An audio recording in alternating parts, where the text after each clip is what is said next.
This is quite clearly the act of a lunatic justified by a political ideology. That political ideology we must name. It's not the religion of Islam.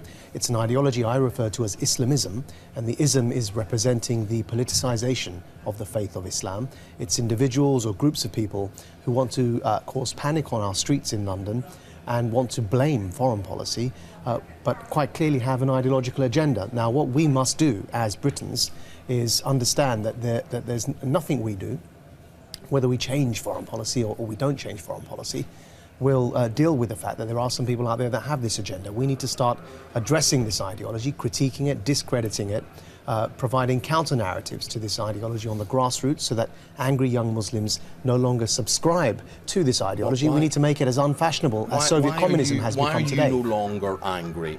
Explain to me your conversion. Why am I no longer angry?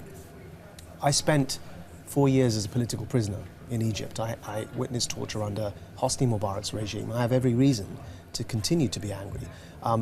One of the key things that happened to me was during my time as a political prisoner in Egypt, I studied the sources of Islam and came to the conclusion that what I had subscribed to at the age of 16 was in fact a manipulation of the religion of Islam. It's a political ideology, a very modern political ideology.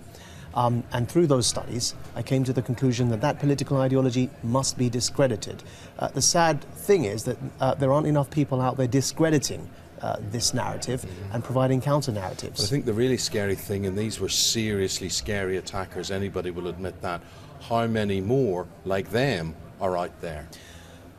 Again, sadly, this is a trend at the moment. The zeitgeist for angry young Muslims across the Middle East is currently the ideology of Islamism, though the vast majority of Muslims are not, who do not subscribe to these views. Those who want to engage in some form of resistance politics or rebel against the status quo, those types do subscribe to this nature, this politicized version of Islam.